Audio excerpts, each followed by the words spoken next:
Estas mulheres passaram a vida toda no luxo. Treinadas desde o nascimento na arte do prazer, elas conhecem apenas o corte do rei. Mas duas delas estão para ter uma morte horripilante. O nome de seu executor é conhecido: Sun Tzu, guerreiro, filósofo e autor de A Arte da Guerra. Esse antigo texto contém os segredos para a vitória na guerra e na vida. Agora, as táticas e estratégias da arte da guerra são reveladas em detalhes para ajudar a solucionar um mistério militar. Os resultados das maiores batalhas americanas foram previstas há 2000 anos. O livro profetizou o destino dos nazistas. Previu como o Norte venceria a Guerra Civil. E por que os Estados Unidos seriam derrotados no Vietnã? Entenda as lições da arte da guerra e você vencerá. Ignore-as e você lutará na escuridão.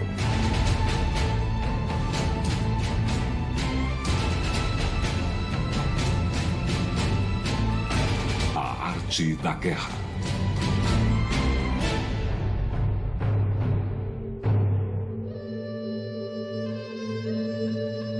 O rei Helu, governante do estado chinês de Wu, agonizava diante de uma ameaça iminente. Um vizinho hostil estava pronto para invadir o estado. Desesperado para defender o seu reino, Helu convoca uma das maiores mentes militares da história, Sun Tzu. Sun Tzu é significativo porque tem uma filosofia holística coesa sobre como abordar a estratégia.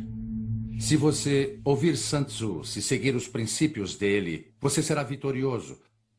Se você ignorá-lo, é por sua conta e risco, porque com certeza você vai perder. Sun Tzu garantiu ao rei Helu que podia treinar o exército de Wu, que está em menor número, para superar e derrotar a força invasora. O rei Helu fez uma pergunta a Sun Tzu. Desafiou Sun Tzu de uma maneira que foi meio jocosa. Ele disse: "Você afirma que pode transformar qualquer um em soldado? Pode transformar as mulheres do palácio, aquelas concubinas mimadas e moles, numa força militar?" E Sun Tzu respondeu: "É claro que sim." Ele simplesmente mostrou às mulheres quais eram as manobras mais importantes. Escolheu as duas concubinas mais antigas para servir como líderes de pelotão. E as encarregou de supervisionar a disciplina em suas unidades. Mas quando Sun Tzu ordenou que o exercício começasse, as mulheres simplesmente começaram a rir. Então Sun Tzu disse: "Está certo. Talvez a minha instrução não tenha sido clara. Agora vou repetir as minhas instruções usando uma linguagem simples." Ele disse às concubinas que quando os tambores soassem, elas deveriam se reunir como soldados, com lanças e espadas, e ficar em formação. E na segunda vez, o que aconteceu? Elas riram de novo.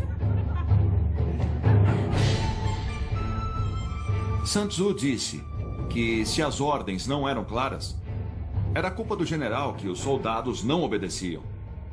Mas se as ordens fossem claras e elas haviam sido claras, era culpa dos oficiais subordinados se as ordens não eram obedecidas. Só havia uma maneira de Sun Tzu convencer as concubinas de que realmente falava sério.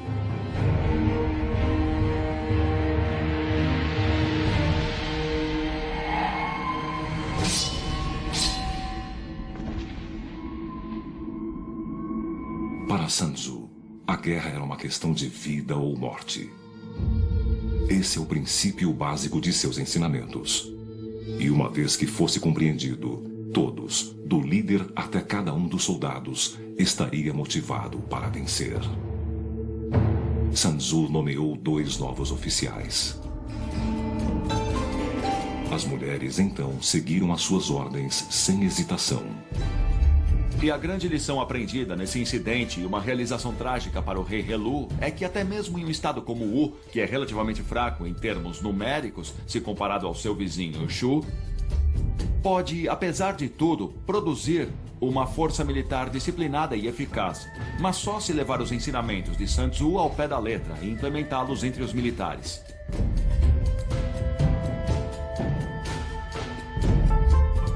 Embora as mulheres jamais fossem para um campo de batalha, Sun Tzu conseguiu o seu intento. O rei Helu indicou Sun Tzu como comandante do exército Wu.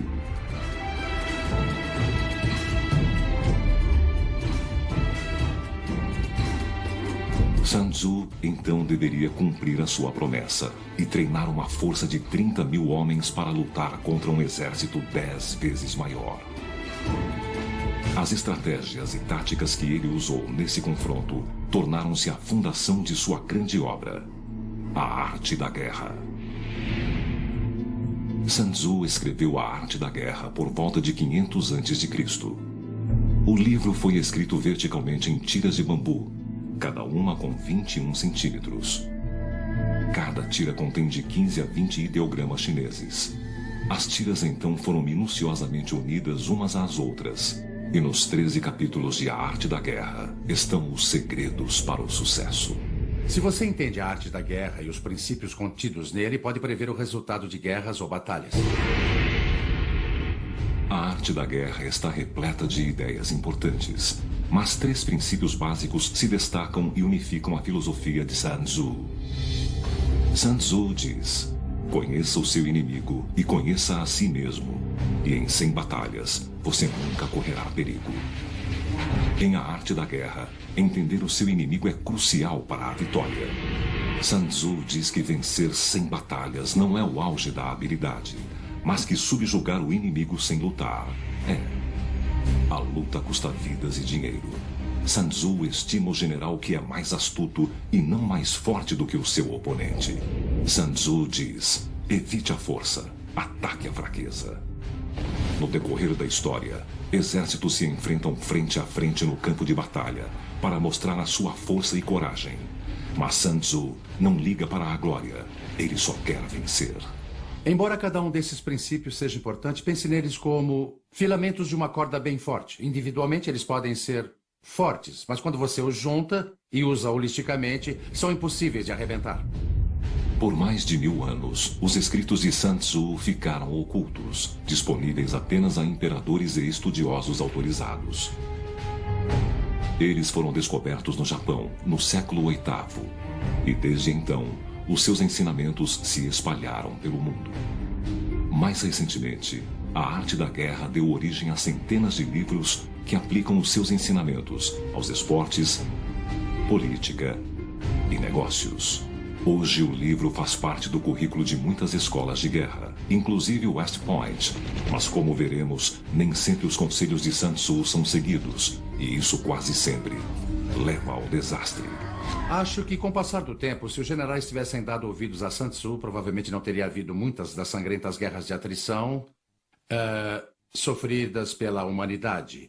Ele era muito centrado na noção de como atinjo o meu objetivo com a menor quantidade de recursos e com a menor quantidade de destruição.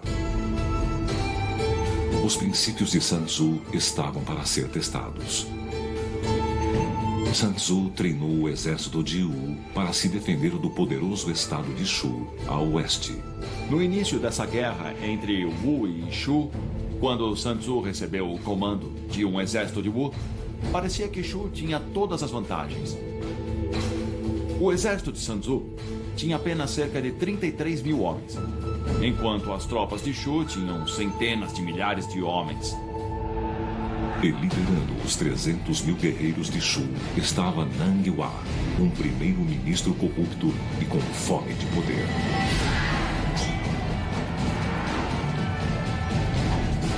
Nang Hua abriu uma trilha de destruição pelo interior da China. Em franca desvantagem, de 10 para 1, Sun Tzu poderia preparar as suas defesas e esperar pelo ataque de Shu. Mas sendo Sun Tzu, ele fez o inesperado. ele invadiu Shu. Sun Tzu não realizou um ataque direto e frontal ao exército de Nanguá, mas escolheu alvos mais frágeis, como postos avançados remotos e travessias de fronteira. Não seria sábio por parte de Sun Tzu tentar buscar um confronto decisivo no início dessa guerra, atacando o exército de Shu diretamente. Ele simplesmente não tinha o volume necessário para isso. Sun Tzu atacou com uma velocidade surpreendente e eficiência brutal. Nanguá imediatamente lançou contra-ofensivas. Mas quando os reforços chegaram, os soldados de Sun Tzu já haviam partido e estavam atacando outro local.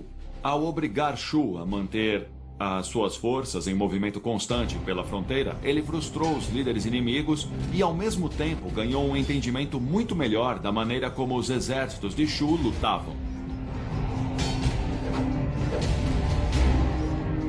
Após cada batalha e escaramuça, Sun Tzu ganhava um entendimento melhor de seu inimigo. Em A Arte da Guerra, Sun Tzu diminui a importância do ataque direto e põe ênfase nas manobras, na surpresa e no engodo. Toda guerra deve ser baseada no intelecto. De fato, as maiores batalhas de todos os tempos foram vencidas pelo cérebro e não pela força bruta. Mas isso não impediu que Nanguá tentasse. Ele acabou deslocando 100.000 soldados para tentar acabar com os ataques. Isso me lembra a diferença entre o xadrez e aquele jogo chinês Go. O xadrez é baseado na atrição. Você começa com muitas peças no tabuleiro e no decorrer do jogo elas são eliminadas e no final você fica com pouquíssimas peças. O objetivo do xadrez é forçar o seu oponente a se render, eliminando as peças dele. Cada peça tem o seu valor e só pode se mover de maneira específica. A meta do xadrez é matar o rei. É um contraste com o jogo chinês do Go, que começa com o tabuleiro vazio e você usa o menor número de peças possível para conquistar o máximo de território que puder. E nesse sentido é uma estratégia muito eficiente em termos de recursos. O objetivo do Go não é a destruição das forças do oponente, mas a conquista de espaço. A meta do Go é capturar o máximo de território com a menor quantidade de peças. Usando uma estratégia semelhante àquela do Go, Sun Tzu decidia onde e quando lutava. Ele evitava o contingente mais forte do exército de Nanguá e atacava onde ele era mais fraco. As táticas de guerrilha de Sun Tzu contra as forças de Shu ecoam história afora. Mas é durante uma guerra infame, mais de 2000 anos depois, que elas mais ressoam. E onde o segredo derradeiro de Sun Tzu se torna mais evidente.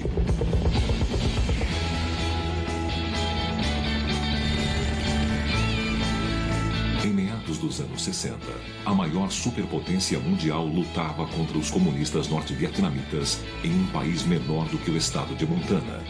O general William Westmoreland, um intransigente oficial da ativa na Segunda Guerra Mundial, via o campo de batalha como um tabuleiro de xadrez, onde os exércitos se enfrentam frente a frente. Mas, diferentemente do xadrez, o Vietnã não tinha nenhum objetivo claro para o general atacar. Foi o caso clássico de um general lutando a sua guerra mais recente, no sentido de que as lições que ele havia aprendido lá se aplicavam apenas parcialmente ao Vietnã. Não havia nenhum objetivo fixo a ser tomado, não havia nenhuma unidade fixa para ser destruída. Ninguém entendia isso melhor do que Vo Nguyen Giap, um general norte-vietnamita que via o Vietnã como Sun o veria, como um tabuleiro de Go. Em vez de enfrentar o grande poderio militar norte-americano diretamente, ele usou forças insurgentes, os Vietcongs, para realizar ataques relâmpago por todo o país. Vimos algo muito parecido com os ataques de Sun Tzu a Shu nas táticas e nas operações norte-vietnamitas na Guerra do Vietnã. Giap havia aprendido o princípio de Sun Tzu, que era mais importante ser mais inteligente do que o inimigo e não mais poderoso. E que são táticas e estratégia e não um poder de fogo superior que levou os Estados Unidos a perderem a guerra no Vietnã. derrota que Sun Tzu previu milhares de anos antes. E a maneira como Sun Tzu foi capaz de fazer isso, assim como prever o resultado da invasão da Normandia e o último e angustiante dia de batalha de Gettysburg, está para ser revelado. Sun Tzu diz: na guerra, a superioridade numérica apenas não oferece nenhuma vantagem. Não avance contando apenas com o poderio militar. Eram meados dos anos 60 no Vietnã. O general norte-americano William Westmoreland ordenou bombardeios aéreos intensos. Os Estados Unidos acabariam lançando quase 7 milhões de toneladas de bombas sobre a Indochina durante a guerra, mais do dobro da tonelagem de todas as bombas lançadas pelo país na Segunda Guerra Mundial. Mas os americanos estavam para aprender a segunda lição de Sun Tzu da maneira difícil, que apesar do poderio militar superior e da bravura de seus soldados, os Estados Unidos não conseguiriam vencer aquela guerra. Não dependa de seu poderio militar. Entre 1959 e 1975, os norte-vietnamitas travaram uma guerra desesperada contra o governo sul-vietnamita e os aliados americanos. E embora tivessem inferioridade bélica, quando você analisa como a guerra foi travada e vê através dos olhos de Sun Tzu, fica evidente como eles prevaleceram. Westmoreland usou uma estratégia baseada no xadrez. Impedir o avanço comunista matando a maior quantidade possível de norte-vietnamitas e Vietcongs. Inversamente, o adversário de Westmoreland, o general norte-vietnamita Vo Nguyen Giap, usou uma estratégia mais parecida com a de Sun Tzu e do Go. Westmoreland tentava desgastar o inimigo matando a maior quantidade possível dele. Enquanto isso, Giap encarava o conflito da perspectiva do Go com o seguinte pensamento: como conquisto a maior quantidade de território possível e assim derroto o meu inimigo. Para combater os bombardeios aéreos americanos, Giap recorreu a um princípio básico de Sun Tzu. Conheça o seu inimigo e conheça a si mesmo, e em 100 batalhas você nunca estará em perigo. Os norte-americanos lutavam de uma maneira já bem previsível. Eles preparavam uma área de pouso entre os ataques da artilharia e ataques aéreos, e então traziam as suas tropas. Giap percebeu isso e se deu conta de que se pudesse manter os seus soldados escondidos e sobreviver aos ataques da artilharia, então, quando as tropas pousassem, poderiam montar emboscadas para pegá-los. As bombas americanas não destruíam o inimigo, apenas avisavam que a infantaria americana estava a caminho. Giap também ordenou aos seus combatentes que ficassem o mais perto possível dos soldados americanos. Os Vietcongs não tinham poderio aéreo e também sabiam que uma vez que as suas posições fossem identificadas em qualquer batalha, seriam atacados pelo ar. Então, como você compensa isso? O general Giap disse: agarre seu inimigo pelo cinto. Isto é, você não deve estabelecer posições fixas em campo. E quando o faziam de maneira defensiva, como na batalha de Hamburger Hill, eles foram atacados pelo ar. Mas numa situação tática, você se aproxima do inimigo, você mescla suas forças com as dele para que ele não possa fazer ataques aéreos sem atingir as suas próprias tropas. Livre das bombas americanas, Giap lançou ataques guerrilheiros inspirados em Sun Tzu contra americanos em solo.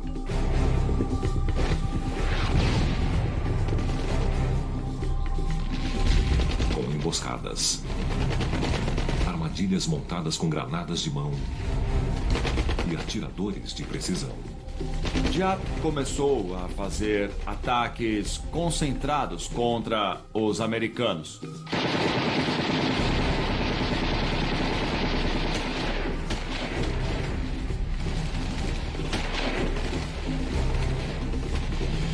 E Sun Tzu gosta dessa ideia, porque ao forçar o inimigo a se movimentar, a reagir a você, ele revela suas forças e fraquezas.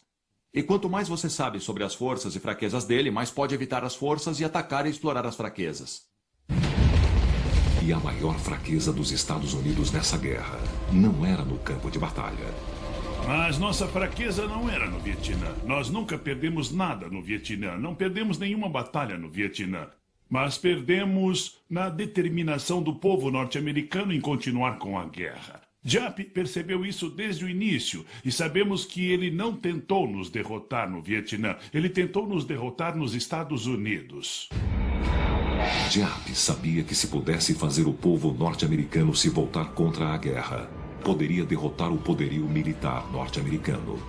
No início da guerra, cerca de 80% dos americanos apoiavam a ação militar no Vietnã. Entre 1965 e 1967, o presidente Johnson aumentou o contingente americano dramaticamente, de 190 mil para quase 500 mil. Mas mais soldados era sinônimo de mais fatalidades.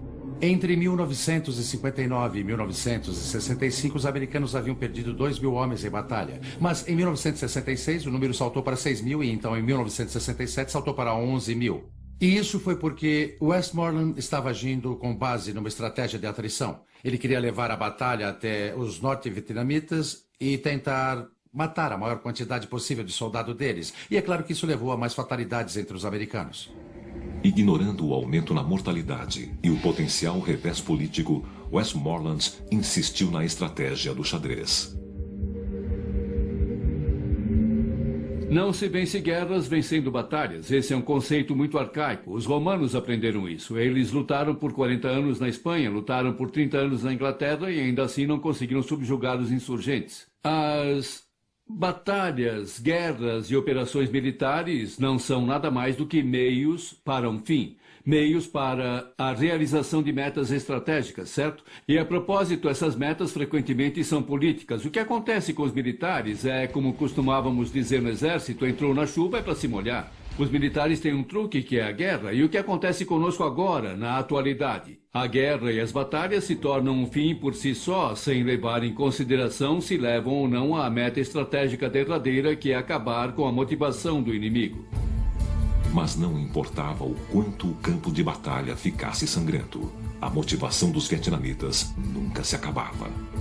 Certa vez, Giap afirmou que estava disposto a perder 10 homens para cada americano. Muitos soldados norte-vietnamitas tinham uma tatuagem que dizia "Nascido no norte para morrer no sul". E Giap sabia que essa diferença o levaria a derrotar os americanos, que então tinham mais de 500 mil de soldados no Vietnã, muitos dos quais não queriam estar lá. Acredite, todos os recrutas só queriam dar o fora de lá. Todos chegavam lá com um dia de retorno, que era a data de expectativa de retorno para casa, ao país. Então, eles já chegavam lá pensando nisso, na data fixa que deveriam voltar para casa. E era muito duro treiná-los para o tipo de coisas que as forças de operações especiais têm de fazer para lutar contra insurgentes. Então, se juntar tudo isso, verá que foi um fracasso de pensamento estratégico, uma falha em apreciar o contexto cultural no qual as coisas ocorriam e, inevitavelmente, chegar à conclusão de que eles não conseguiram criar táticas eficazes. Para combater a insurgência guerrilheira de Giap, Westmoreland lançou missões de busca e destruição por todo o sul do Vietnã.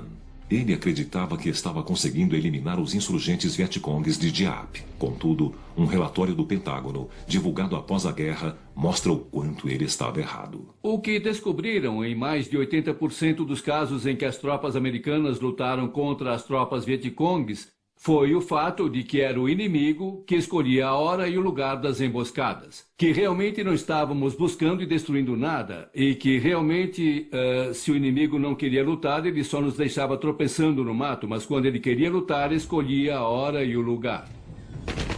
As táticas de guerrilha de Giap estavam funcionando.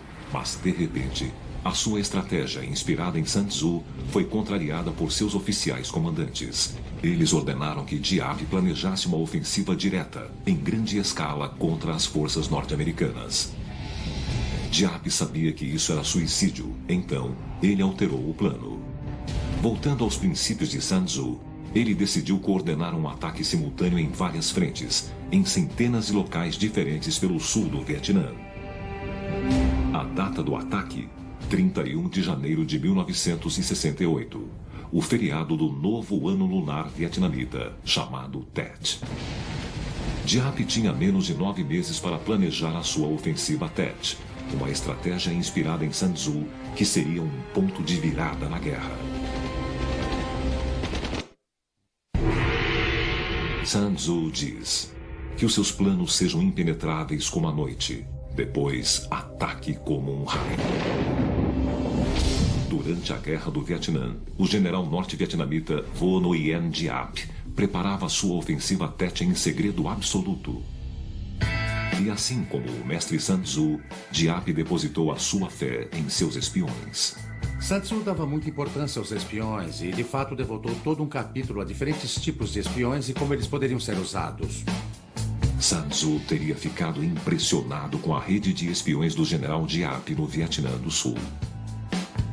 Diap entendia que conhecer bem o inimigo valia 10 divisões, e então o que aconteceu foi que ele literalmente havia criado uma rede de espiões sem par. Cada barman, cada motorista de táxi, cada dançarina de boate, qualquer um que lidasse com americanos, era uma fonte de informação em potencial para os Vietcongs. O supervisor do ponto de táxi que ficava em frente ao quartel-general americano em Saigon supostamente era o chefe do serviço de informações Vietcong. A ideia era essa, simplesmente ouvindo o que os americanos estavam dizendo, que os soldados contavam às garotas, às prostitutas, aos traficantes de drogas, a compilação dessas informações permitia a eles prever o movimento das unidades americanas. E, como resultado, como o estudo posterior mostrou, nós não surpreendemos ninguém. Eles sabiam praticamente todo o tempo onde atacaríamos. Com informações minuto a minuto sobre o inimigo, Diap deu continuidade aos seus planos para a ofensiva Tet. O elemento surpresa era essencial, mas seria inútil se os seus homens não estivessem bem armados. O desafio seguinte de Diap era descobrir como trazer e esconder milhares de armas pelo Vietnã do Sul. A solução viria de Sun Tzu, engodo e segredo. Então, Diap foi para o subterrâneo. E descobrimos um enorme complexo de túneis que percorriam quilômetros e com 3 ou 4 níveis de profundidade. Havia hospitais de campo lá embaixo e depósitos de suprimentos. Era onde os Vietcongs e os norte-vietnamitas iam para descansar e se recuperar. E havia bebidas e garotas lá embaixo. E alguns túneis passavam diretamente sob acampamentos norte-americanos. O mais complexo desses túneis fica ao norte de Saigon, em Co Thi. Estendendo-se desde a fronteira do Camboja, são mais de 120 quilômetros de passagens interligadas. Construídos pelos vietnamitas nas décadas de 40 e 50, os túneis foram originalmente escavados à mão na argila dura, usando ferramentas agrícolas. Na década seguinte, os túneis foram expandidos e fortificados com zigue-zagues e quedas repentinas para resistir aos ataques americanos. Os Vietcongs adicionaram entradas secretas, sistemas de ventilação camuflados e portas com explosivos. E como é que você consegue lutar em túneis? Você usa aquilo que chamávamos de ratos de túneis, que eram parecidos com garotos irlandeses, que eram pequenos, tinham entre 1,64 m e 1,67 m, e magros, mas corajosos como o diabo. Quero dizer, descer até aqueles túneis armados apenas com uma 45 e uma lanterna é como combate mano a mano, e nunca sabiam o que encontrariam lá embaixo. Com a aproximação da data da ofensiva Tet, Diap pôs milhares de soldados Vietcongs nos túneis. Faltando apenas 2 meses para a ofensiva, Diap realizou aquele que talvez tenha sido o maior truque de todos. O Vietnã anunciou que honraria o tradicional cessar-fogo do Tet. Parte da ofensiva dele era concordar com o cessar-fogo durante o Tet. Isso realmente fez os americanos e sul-vietnamitas pensarem que podiam baixar a guarda e mandar os soldados para casa, pois não haveria conflito durante o feriado. E faltando pouco mais de uma semana para o Tet, Diap lançou um ataque surpresa na base norte-americana em Khe Sanh. Os fuzileiros norte-americanos rechaçaram hordas de soldados norte-vietnamitas que tentaram tomar a instalação militar. Os Estados Unidos estavam determinados a não perder Khe Sanh. Lyndon Johnson mandou construir um modelo em escala do campo de batalha para que pudesse monitorá-lo diariamente, e ele foi até além e obrigou os chefes do Estado-Maior a assinar um documento que dizia: os americanos não vão perder em Khe Sanh. Mas Kesan não era o objetivo de Diap. Era uma armação para tirar a atenção dos americanos das cidades antes do Tet. Sun Tzu aplaudiria essa manobra de Diap.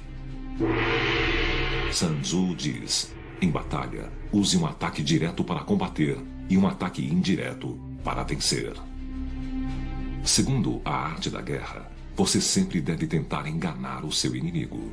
Escolha o lugar que você quer atacar e então ataque outro lugar para desviar a atenção dele. E enquanto ele está distraído, capture o seu objetivo real.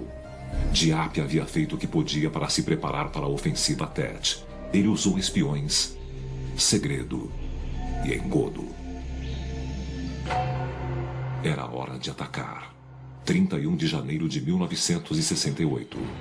Fogos de artifício estouraram. Era o ano lunar do Tet. De repente, a comemoração se tornou mortífera. Mais de 80 mil soldados vietcongues lançaram ataques individuais e simultâneos em mais de 100 cidades, vilarejos e bases norte-americanas em todo o Vietnã do Sul. A ofensiva Tet havia começado. Os americanos e os sul-vietnamitas ficaram em estado de choque, paralisados. Eles achavam que o inimigo estava nas últimas pernas. E, contudo, chegavam relatos de todo lugar, de cada cidade, de cada vilarejo, cada base, informando que estavam sendo atacados. Os comandantes norte-americanos viram o mapa do Vietnã do Sul se acender como uma máquina de fliperama. Nós não podíamos acreditar que eles haviam conseguido deslocar tantos soldados para tão perto das cidades, e eles planejaram isso com paciência, levaram meses para posicionar suas armas e tropas lá e dar cobertura a elas. Foi um incrível feito logístico. Os informantes de Diap conduziram as tropas vietcongues e norte-vietnamitas pelas ruas até alvos estratégicos. Um grupo capturou a estação da Rádio Nacional, enquanto o outro fazia um buraco na parede da embaixada americana e avançava pelo prédio. Parecia que a ofensiva Tet seria bem sucedida, mas o norte ignorou um princípio muito importante de Sun Tzu, e isso lhes custaria caro. Sun Tzu diz: para uma guerra ser bem-sucedida, existem 5 fatores fundamentais: clima, terreno, comando, doutrina militar e o mais importante, a influência moral. Influência moral significa que um líder deve ter o apoio do povo. Senão, a guerra fracassará. E essa é uma pista importante para solucionar um mistério de 2000 anos. Sun Tzu previu a derrota americana no Vietnã? Durante o progresso da ofensiva Tet em 1968, os vietcongues carregavam listas negras e assassinavam simpatizantes dos sul-vietnamitas à vontade. E um dos massacres mais brutais aconteceu na cidade de Hue. Eles massacraram 5.000 pessoas em Hue. Muitas delas funcionárias do governo, cujo único crime era trabalhar para uma agência governamental. E eles também eliminaram, literalmente exterminaram, centenas de freiras, cujo único crime era ser freiras católicas.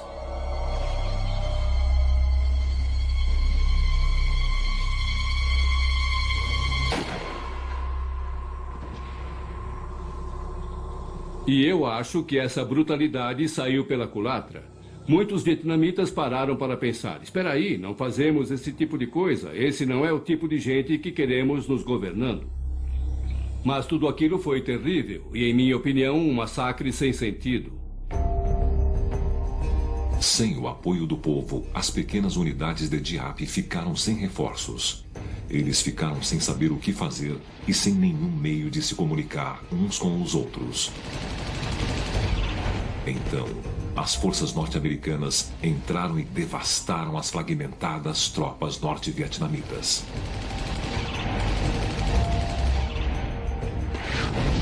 Nos primeiros dias de ataque, houve 10.000 mortes, enquanto as forças norte-americanas sofreram apenas 250 baixas.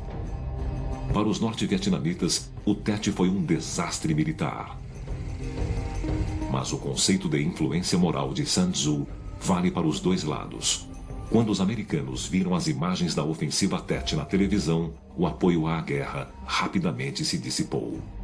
E o efeito que isso teve foi reverter totalmente a opinião das pessoas sobre a guerra. Achávamos que estávamos vencendo no Vietnã, mas descobrimos que estávamos perdendo a guerra. E acho que naquele momento tudo nos Estados Unidos mudou.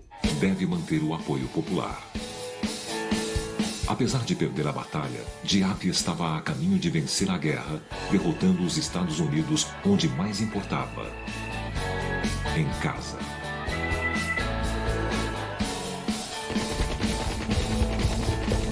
Após a ofensiva, Diap voltou a usar táticas de guerrilha. Em 1975, praticamente sem o apoio militar dos Estados Unidos, Saigon finalmente caiu nas mãos do exército norte-vietnamita. E no final da guerra, o coronel norte-americano Harry Summers se reuniu com líderes norte-vietnamitas para negociar a retirada americana. Harry Summers, durante uma reunião em Hanoi com o coronel norte-vietnamita Tu, provavelmente estava ficando meio zangado com tudo e falou grosso com o coronel vietnamita. Bom, a verdade é que nunca nos derrotou no campo de batalha.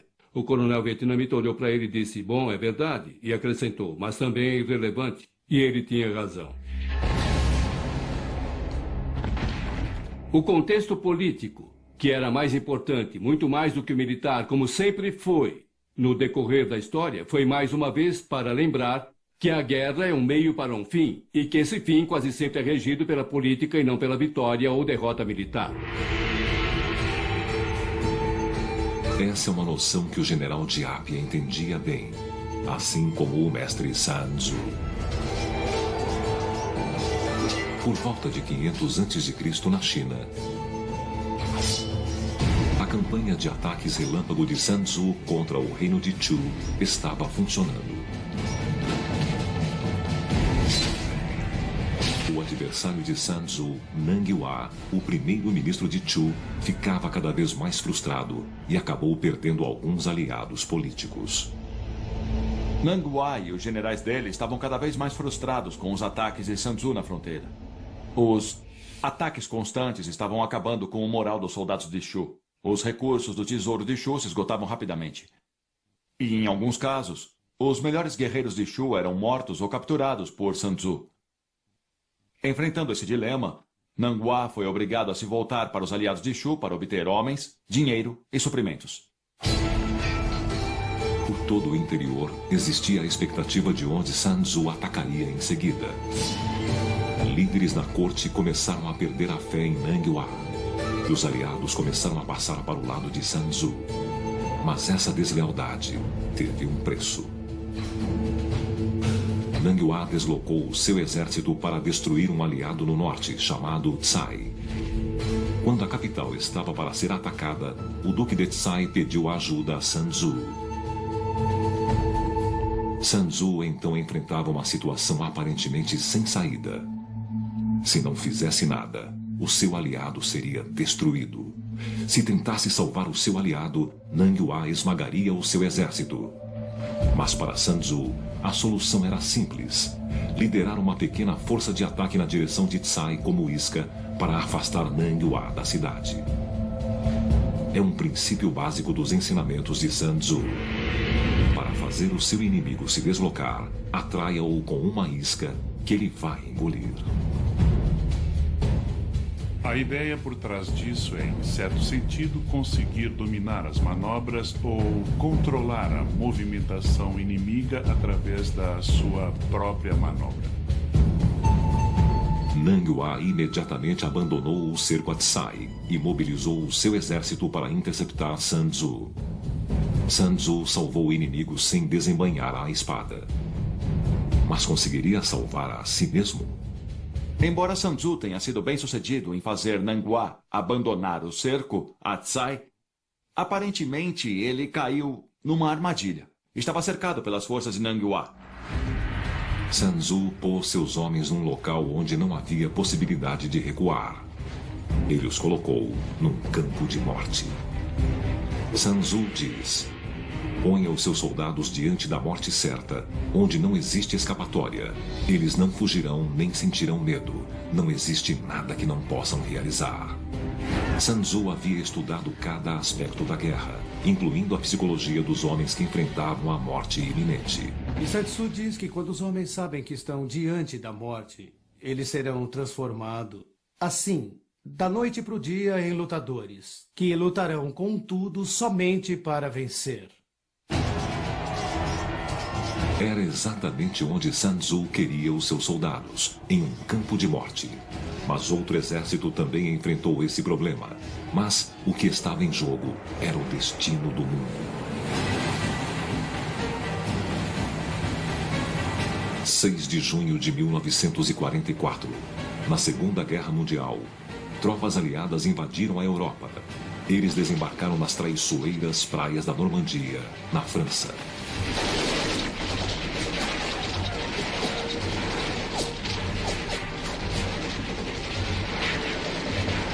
Se você desembarca tropas numa praia, onde elas não têm como recuar, aí eles vão lutar, porque precisam lutar para sobreviver. E vimos isso na Normandia.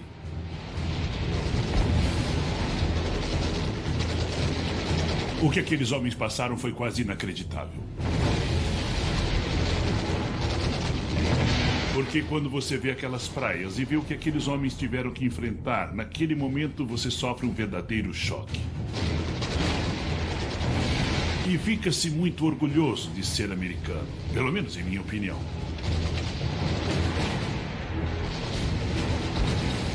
E a maneira como eles sobrevivem e acabam derrotando os nazistas é previsto nas páginas de A Arte da Guerra, de Sun Tzu.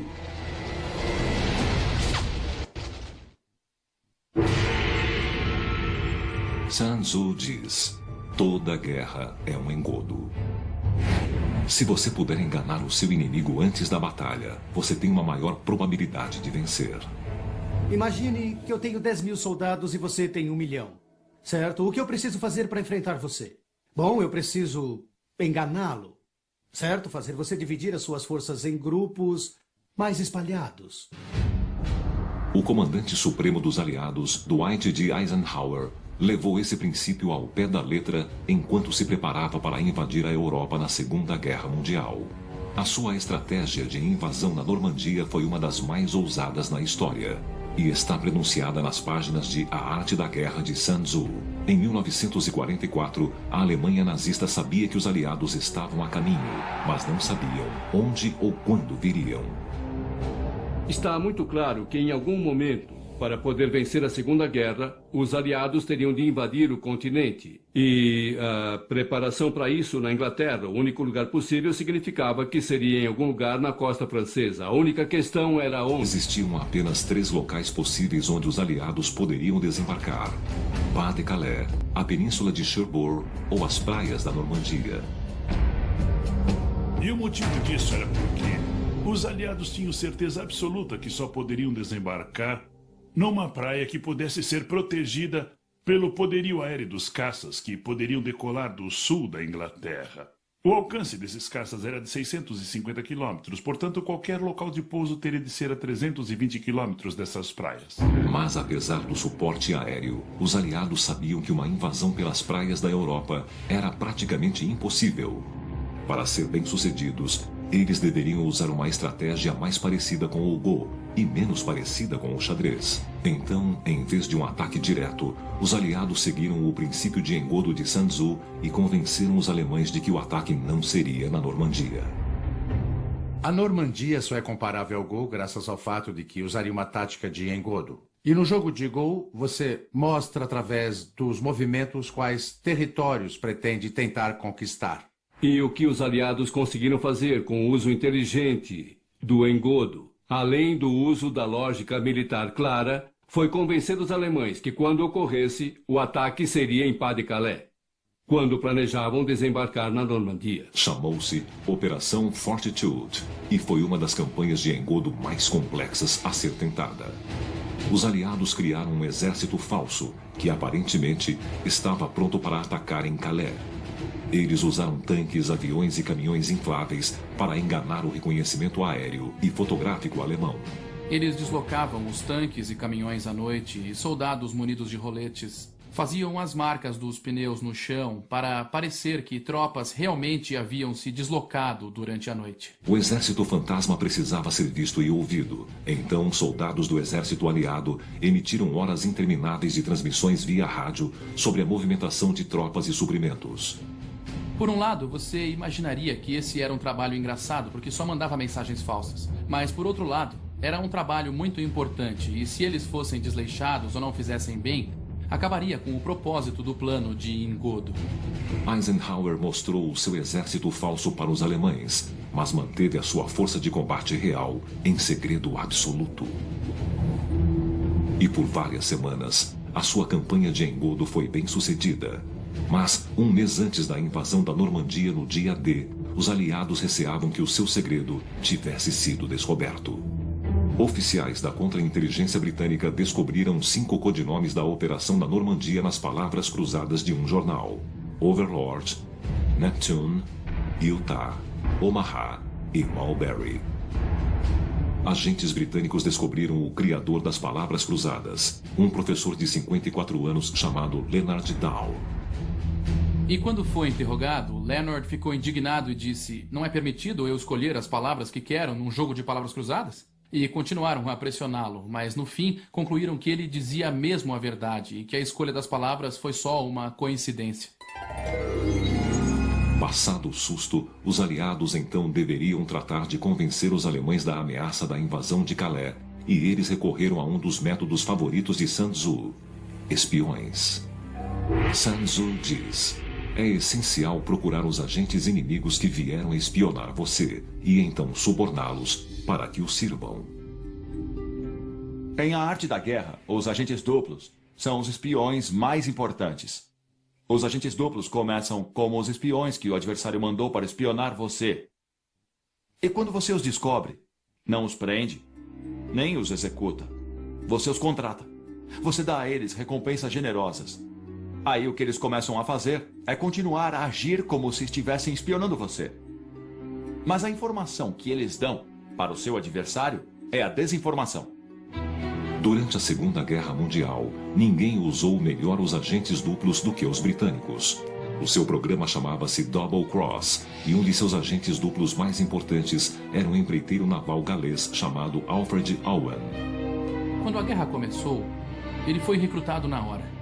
E ofereceram a ele um acordo.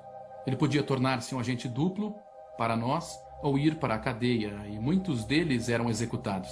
E ele recebeu o codinome Snow. E quando os alemães tentaram infiltrar a sua primeira onda de espiões em setembro de 1940, os alemães passaram um rádio para ele avisando que 4 agentes estavam a caminho. E é claro que eles foram recebidos por um comitê de recepção britânico. A operação foi tão bem sucedida que o Serviço Secreto Britânico conseguiu recrutar ou prender praticamente todos os espiões enviados pela Alemanha durante a guerra.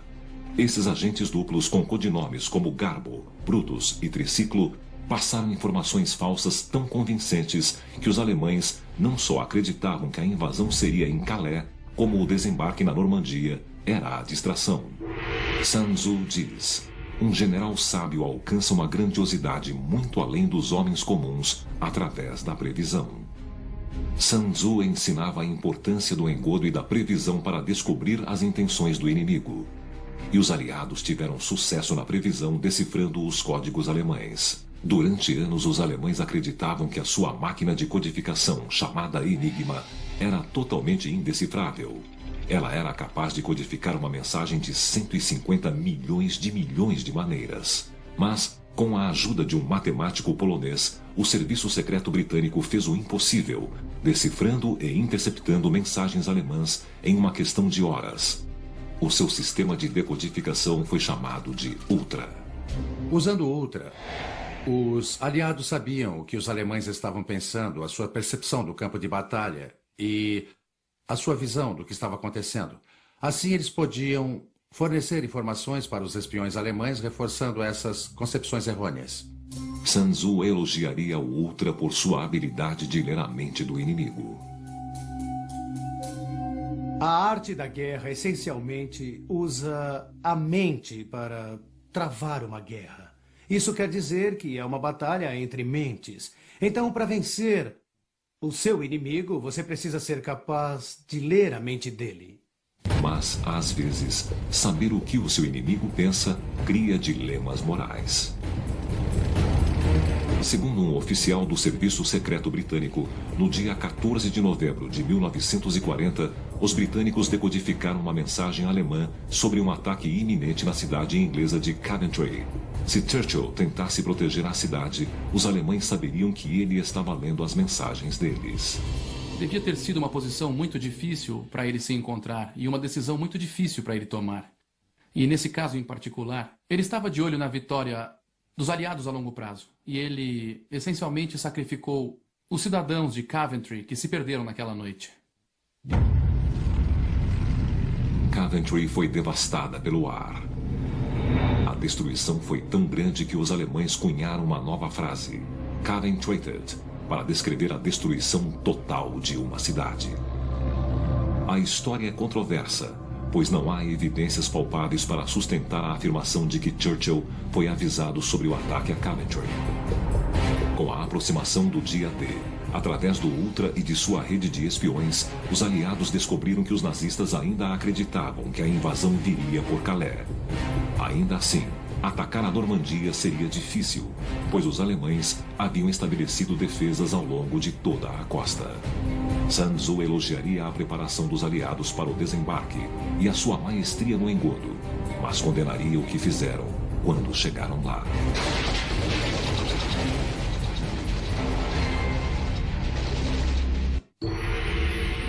Sun Tzu diz: quando o ataque de um falcão fratura o corpo de sua presa, é porque a atingiu na hora certa. E quando águas torrenciais movem pedras, é por causa da oportunidade. Sun Tzu acredita que até o mais bem executado dos ataques pode ser arruinado se a oportunidade for perdida.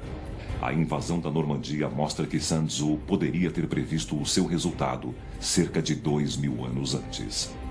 Após meses de preparativos e engodo, Eisenhower lançou o seu ataque contra a França ocupada pelos alemães. 150.000 soldados apinhados em centenas de pequenas lanchas deixaram a Inglaterra e cruzaram o Canal da Mancha.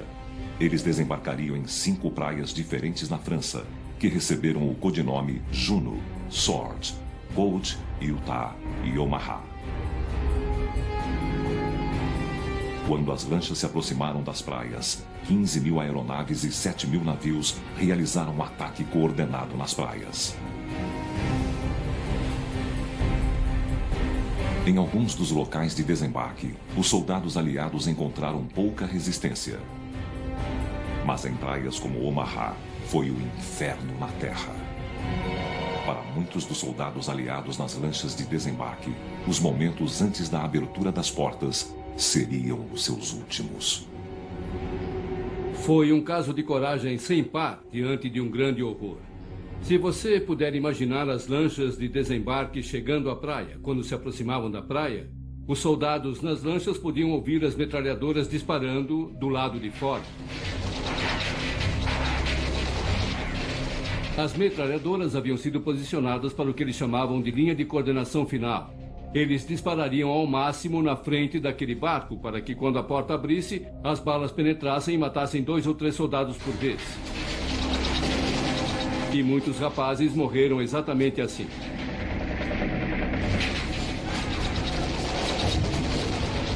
Muitos não conseguiram sequer sair dos barcos.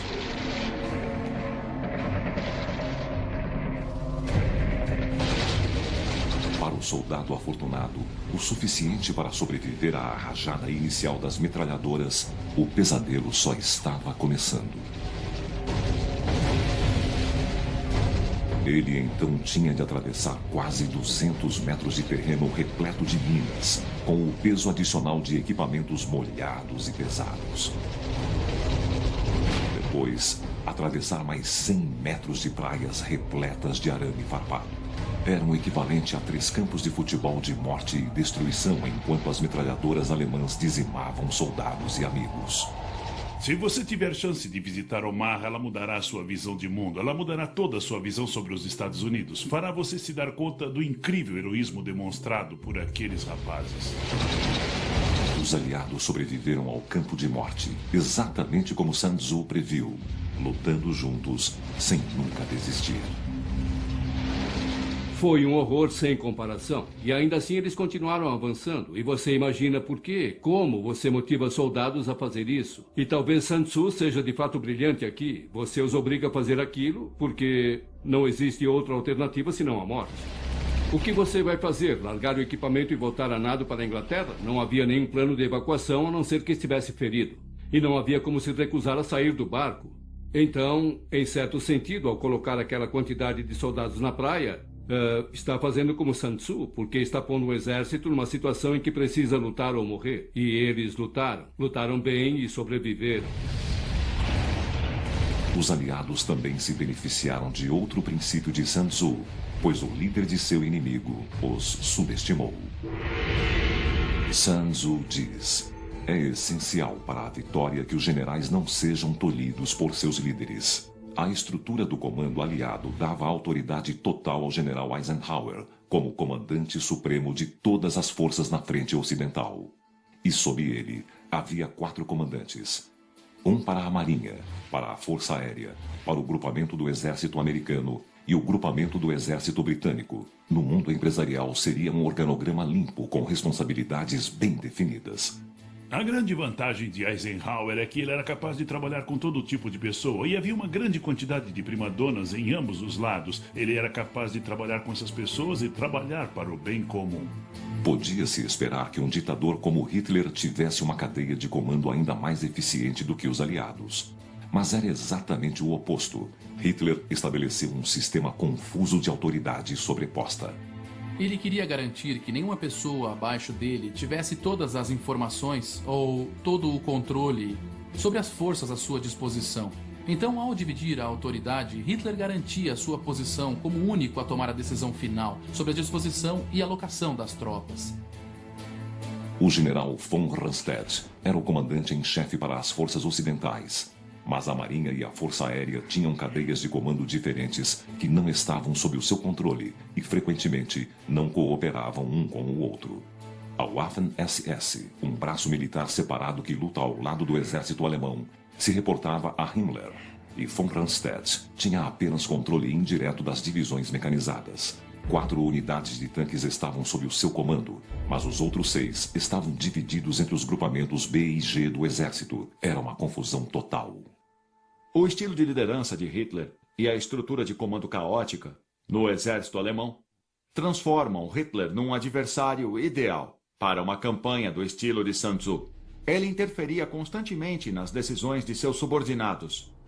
Os generais que deveriam estar agindo objetivamente e profissionalmente ao tentar defender a França contra a invasão aliada.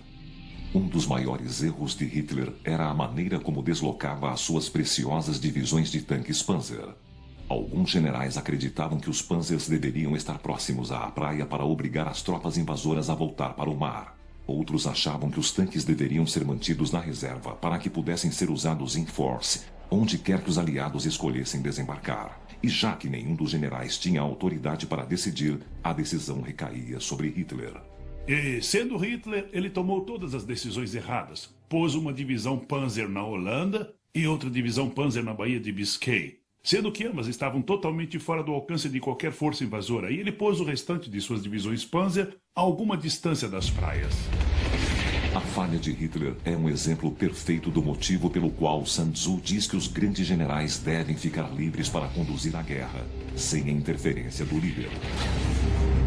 Quando você analisa a estratégia da defesa alemã na França ou na Normandia, ela está dividida entre como a defesa deve ser posicionada, quais forças estavam disponíveis para defender as praias e quais forças realmente estavam disponíveis para reforçar as praias ou reforçar as tropas alemãs no local da invasão. Porque não era uma só pessoa que tinha o controle de todas as forças, como Eisenhower tinha do lado aliado. Os aliados fizeram o impossível. Com coragem e determinação, as tropas conseguiram ocupar todos os locais de desembarque na Normandia. Apesar de todo o planejamento complexo envolvido na invasão da Normandia, foram as táticas das pequenas unidades e os camaradas lutando lado a lado que acabou vencendo a Batalha das Praias, e é isso que aparece em toda a história. Sun Tzu teria ficado maravilhado com a precisão e a execução da invasão. Mas breve, os aliados encontraram um inimigo novo e completamente inesperado. Um labirinto de sebes, ou cercas vivas gigantescas e impenetráveis, naquela que é conhecida como a região de Bocage, na França. Parecia que os aliados haviam realizado esse feito incrível e milagroso, e haviam mesmo desembarcaram um exército nas praias da Normandia.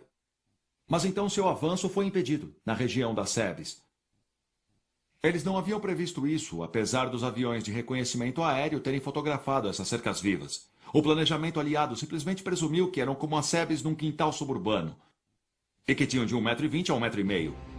Mas essas sebes antigas, de quase 2.000 anos, têm de 6 a 9 metros de altura e são extremamente densas. Elas não podem ser escaladas, tanques não podem manobrar através delas em segurança, e explosivos denunciaram a posição de uma unidade. A região das sebes na Normandia ameaçava destruir totalmente a oportunidade que os aliados precisavam criar. O exército americano é um exército mecanizado e não se pode deslocar tanques e caminhões rapidamente pelas sebes, que são muito densas. O avanço dos aliados foi totalmente impedido. Passaram-se 40 dias e eles alcançaram apenas os seus objetivos do 5º dia. As fatalidades chegaram a mais de 78.000. A invasão inteira estava ameaçada. Mas a solução para escapar desse labirinto enorme está nas páginas do livro de Sun Tzu, A Arte da Guerra. Sun Tzu diz: faça o seu inimigo se preparar à esquerda dele, e ele estará fraco do lado direito. Na Normandia, França, os aliados estavam sendo bombardeados nas sebes da região de Bocage. Um terreno perfeito para as armadilhas e atiradores de precisão alemães. Os alemães têm uma palavra para o combate próximo em terrenos muito complexos e fechados. É Rattenkrieg, significa literalmente Guerra dos Ratos.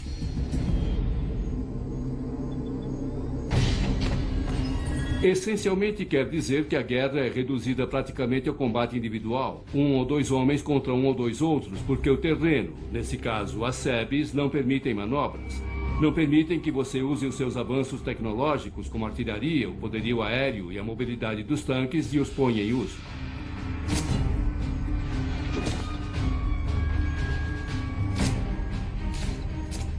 Portanto, a luta nas sebes foi uma luta terrível. Era combate mano a mano. Mas talvez o maior perigo nas sebes fossem os tanques Panzer alemães espreitando no labirinto. Na verdade, os britânicos tinham um panfleto sobre como caçar tanques. Eles enviavam equipes especializadas de indivíduos com bazucas ou Piats, como os exércitos britânicos e canadenses chamavam, para realmente caçar tanques e para inutilizá-los. E o manual, na verdade, o compara a uma caçada a grandes animais, onde você espreita um tigre ou um elefante e tenta apanhá-lo. Finalmente, os aliados criaram uma estratégia inspirada em Sun Tzu para ajudar a livrá-los da carnificina na região de Bocage. O plano era atrair a maior parte das forças alemãs lutando em Bocage para a cidade de Cannes, deixando para trás um grupamento enfraquecido. Primeiramente porque Cannes tinha campos de pouso e eram os mais próximos de Paris. Então os alemães estavam relativamente certos que atacaríamos por Cannes. O plano aliado começou com a Operação Goodwood, um ataque aéreo fulminante contra a cidade de Cannes. Os alemães engoliram a isca e deslocaram as suas divisões Panzer para longe de Bocage, deixando apenas 1,5 divisão para trás, para segurar as forças norte-americanas nas sebes. Os Estados Unidos imediatamente aproveitaram a oportunidade e realizaram um ataque aéreo fulminante sobre o restante das divisões de tanques Panzer alemãs na chamada Operação Naja. Sun Tzu diz que você deve se comportar como a cobra. Por quê? Para que quando você é atacado pela frente, a retaguarda reforça a frente. Você ataca na retaguarda e a frente pode reforçar aquele ponto. E se você é atacado no meio, as duas laterais podem entrar. Então, para Sun Tzu, na verdade, é o inimigo que está atacando você. E sua resposta precisa ser flexível. Com praticamente todos os tanques alemães destruídos, as forças norte-americanas conseguiram fazer um buraco na linha alemã com artilharia, tanques e infantaria. Finalmente, após semanas de frustração, os aliados conseguiram sair do bocage. A Operação Goodwood em Cannes e o sucesso da Operação Naja na região do bocage mudaram a equação estratégica. Os aliados, antes estagnados, voltaram à plena força. Durante toda a invasão da Normandia, a mão invisível de Sun Tzu levou os aliados à vitória, através do uso que fizeram do engodo, previsão e de uma estrutura de comando superior que motivou o exército inteiro a lutar como um só. Sun Tzu diz: o exército vencedor percebe as condições para a vitória primeiro e então luta. O exército perdedor luta primeiro e só depois busca a vitória. A batalha entre os reinos de Wu e Chu prosseguia. A pequena força Wu de Sun Tzu estava em um campo de morte. Eles estavam cercados pelo exército de Nanghua, o primeiro-ministro de Chu.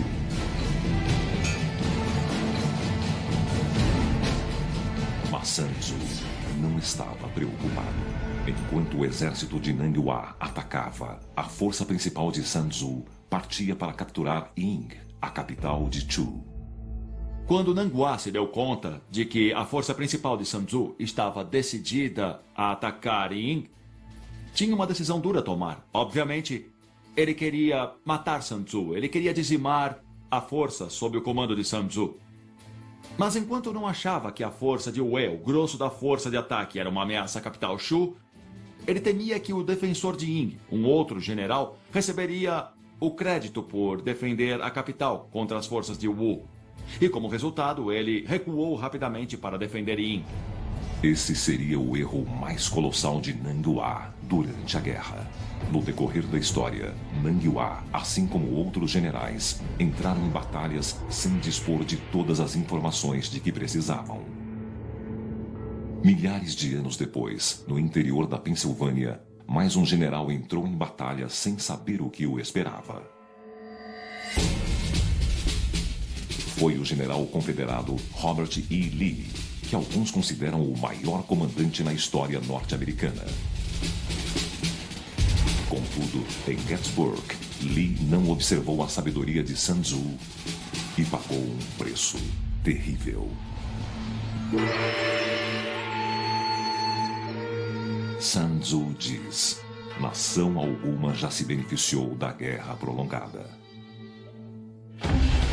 A Guerra Civil Americana é o cenário de pesadelo de Sun Tzu. Um impasse sangrento que acabaria custando mais de 620 mil vidas. De longe, a guerra mais mortífera na história americana.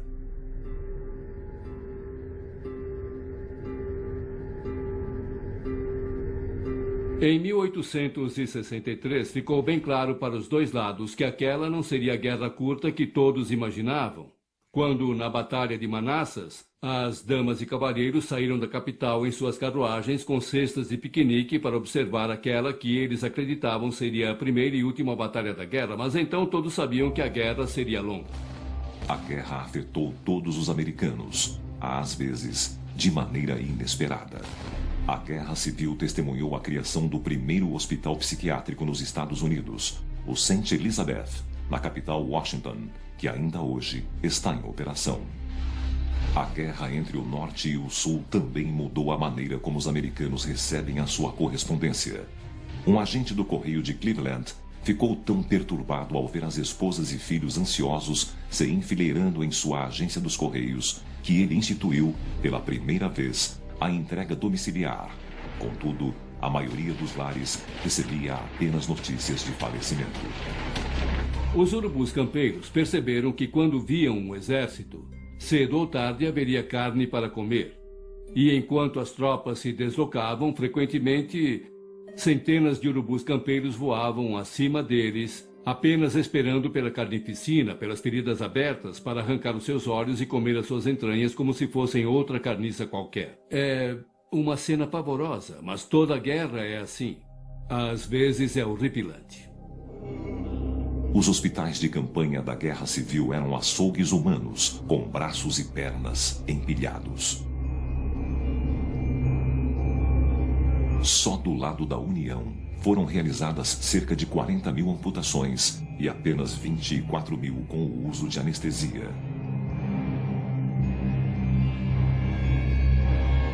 Médicos realizavam dezenas de cirurgias sem sequer lavar as mãos. Era 7 vezes mais seguro lutar por toda a duração da Batalha de Gettysburg do que ser mandado para um hospital do exército. O índice de mortalidade era entre 30% e 40% nesses hospitais.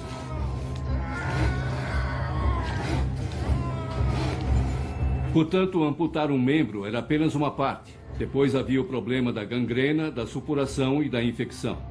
Então, a taxa de mortalidade era incrivelmente alta. A Guerra Civil Americana é um exemplo clássico do motivo pelo qual Sun Tzu alerta contra a guerra. Mas outros princípios de A Arte da Guerra provar-se-ão instrumentais na maneira que a guerra termina.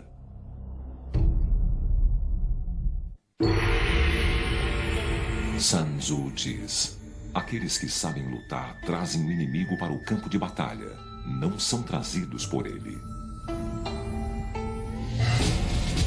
Pensilvânia, 1863. A Guerra Civil era um empate sangrento. No final de junho daquele ano, o general confederado Robert E. Lee audaciosamente deslocou o seu exército de quase 60 mil homens para o território da União. Embora a maioria das batalhas na Guerra Civil Americana fosse travada no Sul, Lee decidiu que era o momento de invadir o território da União. O plano de Lee era destruir a maior quantidade possível de postos militares em Maryland e na Pensilvânia, enquanto os exércitos da União defendiam Washington, a capital. Um dos alvos principais era Camp Curtin, na periferia de Harrisburg, o maior depósito de suprimentos militares no norte. A estratégia do ataque de Lee no norte não era tanto de cunho militar quanto era político. E ele tentara basicamente derrotar Lincoln politicamente. Ele torcia para que uma derrota arrasadora do norte incentivasse as pessoas a perder a fé na guerra. A ação militar ousada de Lee para obter uma vitória política é mais uma estratégia do Go do que do xadrez. Exatamente o tipo de plano que Sun Tzu teria admirado. Mas à medida que o grosso das forças de Lee avançava pelo norte em Gettysburg, houve uma escaramuça entre duas unidades da cavalaria. Reed, um general confederado, tinha uma divisão em Cashtown e queria se deslocar para Gettysburg para pegar sapatos que havia em uma fábrica lá. Esse foi o único motivo porque ele foi, e ele dessa maneira se deslocou sem nenhum entendimento do que poderia estar diante dele. E no processo deu início à maior guerra que já foi travada no hemisfério ocidental.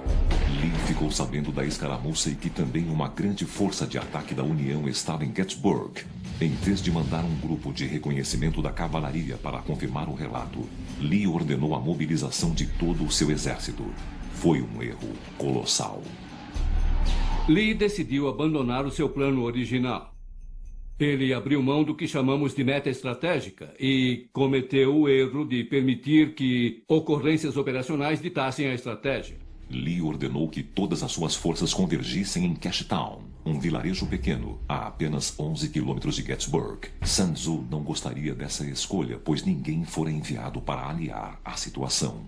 Se Robert Lee tivesse lido Sun Tzu, saberia que não deveria avançar baseado no que achava que estava acontecendo e gastar seus recursos tentando descobrir o que realmente estava acontecendo. Sun Tzu diz: desloque-se apenas quando vir uma vantagem e houver algo a ganhar. Lute apenas se a conquista de uma posição for essencial. Cerca de 60 mil soldados confederados começaram a chegar de Cashtown e Carlisle. 3 mil soldados da União se posicionaram no cume McPherson. Eles tentaram segurar o avanço dos soldados inimigos até a ajuda chegar. Mas os reforços estavam muito distantes, a caminho da capital.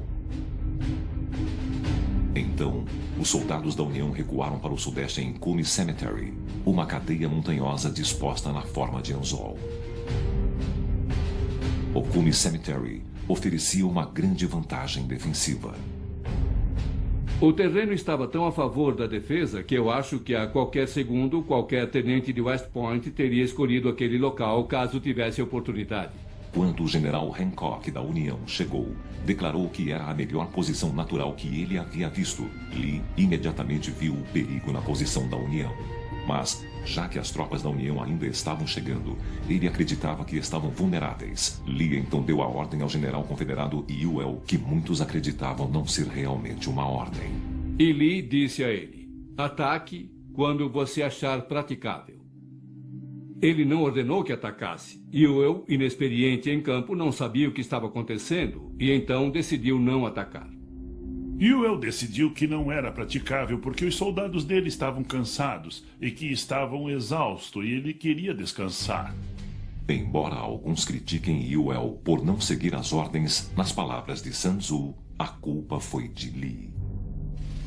Se nós analisarmos aquela famosa conversa entre o rei Helú de Wu e Sun Tzu, naquele incidente com as concubinas do palácio, vemos que a clareza nas ordens é essencial. Naquele momento, Sun Tzu disse: se as ordens não são claras, a culpa é do general. Em Gettysburg, vemos Lee dando ordens que não eram claras e bastante ambíguas a seus subordinados. Os reforços da União logo chegaram e fortaleceram a posição deles. Lee teria de lutar morro acima. Sun Tzu diz: quando o inimigo ocupa terrenos altos, não o confronte. E se ele atacar morro abaixo, não se oponha a ele. No primeiro dia da Batalha de Gettysburg, ao cair da noite, Lee confabulou com outro general confederado, James Longstreet, um homem que entendeu a situação da perspectiva de Sun Tzu. Longstreet queria que Lee abandonasse a ideia de atacar a União em um terreno alto. Em vez disso, ele queria marchar para o sul, contornando o Cume Cemetery, e então para o leste, na direção da capital. E isso forçará o exército da União a sair do topo Cemetery e nos atacar onde estamos. E se nos atacarem, nós venceremos. Isso teria sido exatamente o que Sun Tzu teria recomendado. Mas Lee disse não. Ele apontou para o Cume Cemetery e disse: o inimigo está ali, e eu vou atacá-lo ali. Lee desistiu de sua estratégia Go e reverteu para o xadrez. Longstreet ficou pasmo. Ele viu o exército da União embrenhado nos morros e sabia que não deveriam ser atacados. Sun Tzu teria aconselhado contra isso. Ele teria dito: avalie a situação, ajuste as suas forças, encontre outra maneira de atacar o inimigo. Mas Lee não deu ouvidos. E o segundo dia da Batalha de Gettysburg foi um verdadeiro inferno.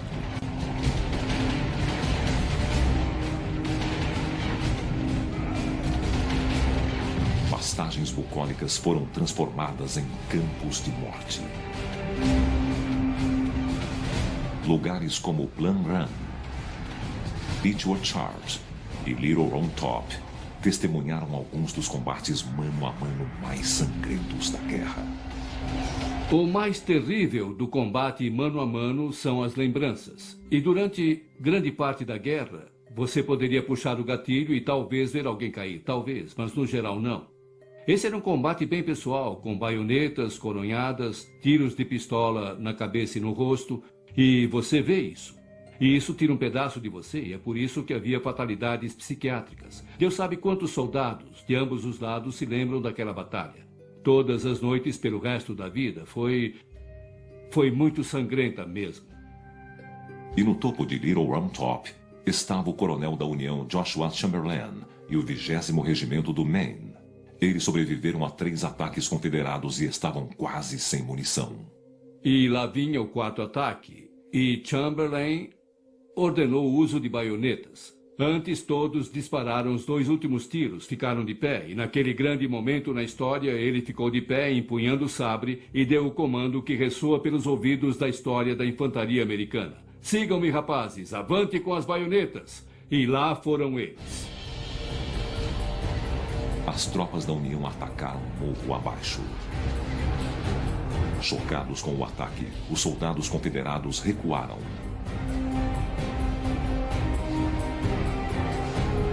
E, contrariando a sorte, a União defendeu Little Round Top.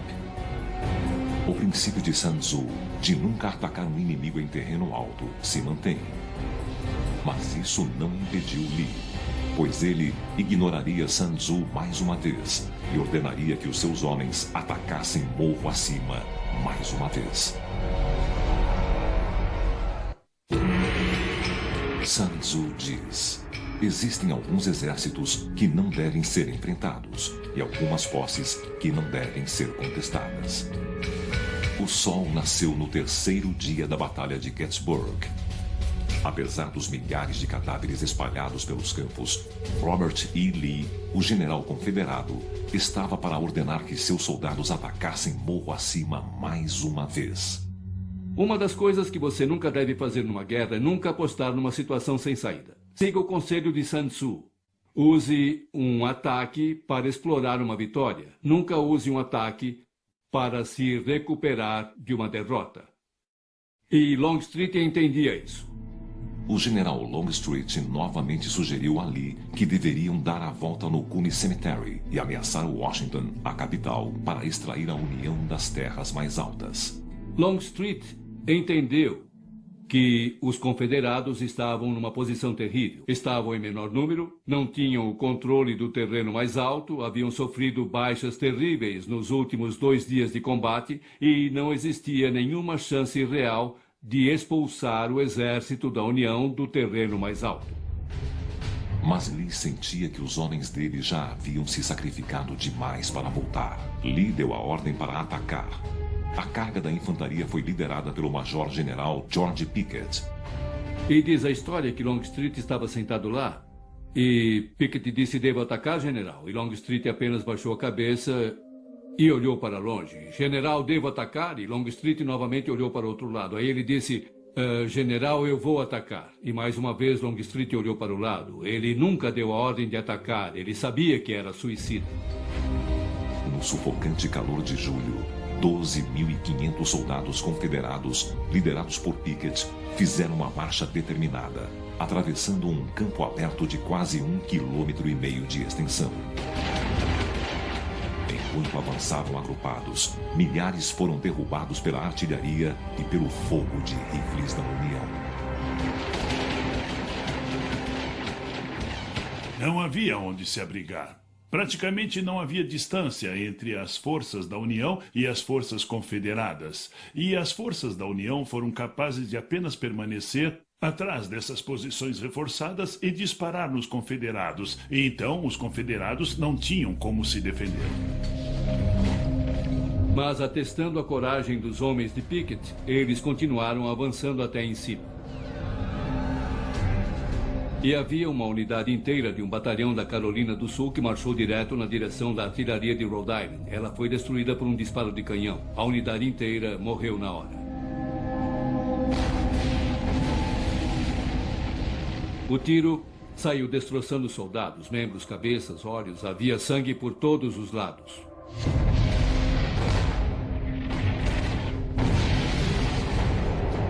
Dentre os mais de 12.000 soldados confederados que participaram do ataque, apenas 5.000 sobreviveram. A Batalha de Gettysburg terminou. Sun Tzu teria ficado horrorizado com o desperdício trágico do ataque Pickett. Sun Tzu sempre acreditou em usar o intelecto sobre a força e nunca atacar uma força inimiga diretamente se pudesse fazer o contrário. Em Gettysburg, Lee não ajustou a estratégia às situações que encontrou. Ele se recusou a recuar, até mesmo quando a situação era claramente irremediável.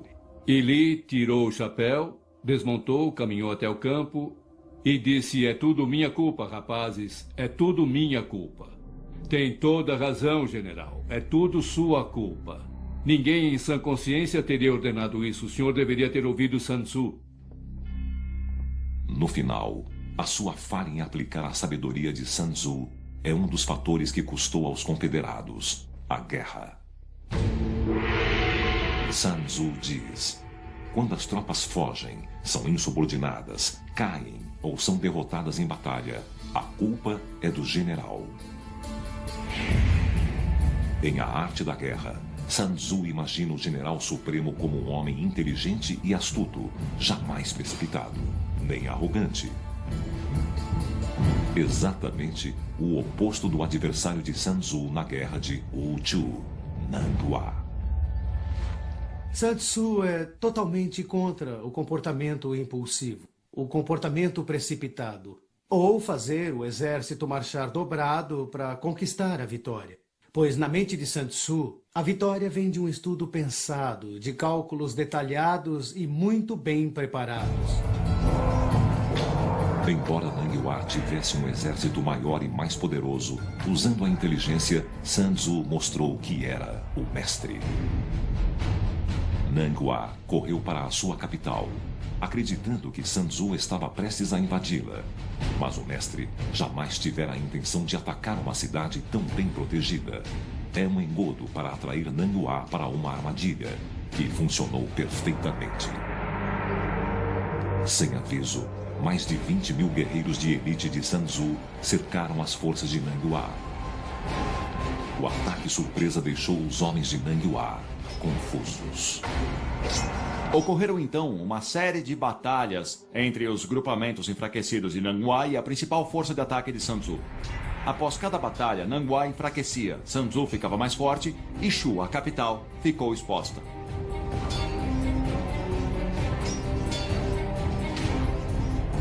Sun Tzu se juntou à sua força principal e atacou o desorganizado exército Chu.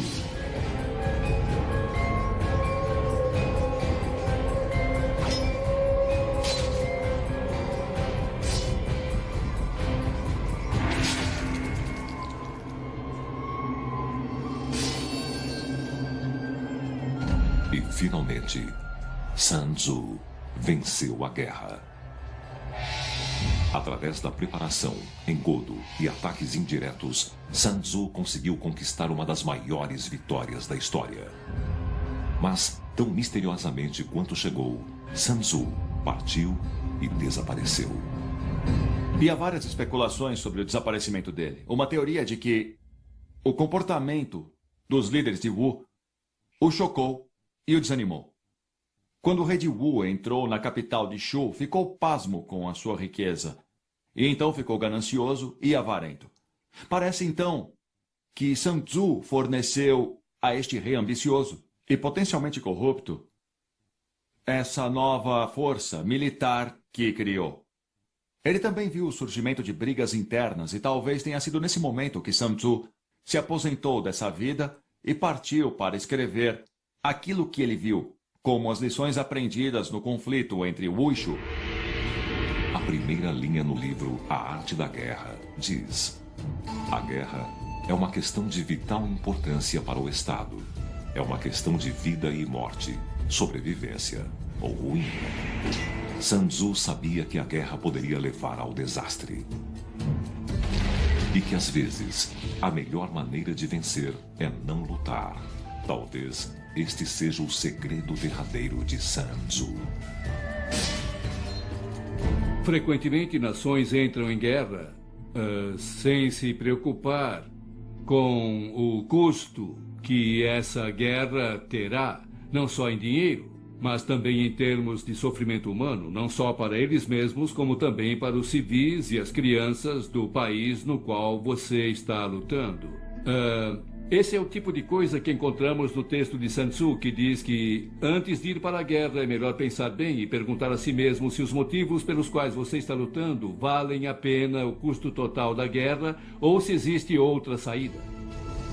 Como Sun Tzu diz, os zangados podem ficar felizes de novo, mas os mortos não podem ser trazidos de volta à vida. Ainda assim, alguns historiadores acreditam que o gênio por trás de A Arte da Guerra, na verdade, não era Sun Tzu, mas sim vários estrategistas. Embora sua existência ainda seja discutida, o seu legado não. Hoje, a arte da guerra é lida por generais, diretores de empresas e técnicos de esportes profissionais. E embora ofereça um vislumbre das batalhas do passado, pode nos preparar para as guerras do futuro. Sun Tzu é muito relevante para nós hoje, porque as regras que ele estabeleceu em 400 a.C. são as mesmas regras que aplicamos nas guerras hoje, ou deveríamos aplicar. As recomendações para a guerra indireta que aprendemos com o legado Sun Tzu são o segredo para as guerras de hoje, porque hoje não há como lutar as guerras diretas pesadas e convencionais, porque nenhum exército vai nos atacar de maneira convencional. Nós teremos de usar os métodos indiretos para lidar com o inimigo que Sun Tzu recomendou. E quanto mais rápido aprendermos, maior a chance de sucesso nas guerras futuras. Sun Tzu pode nos ensinar não só como conhecer a nós mesmos, conhecer nossas forças, nossas fraquezas e o que somos capazes de fazer no campo de batalha.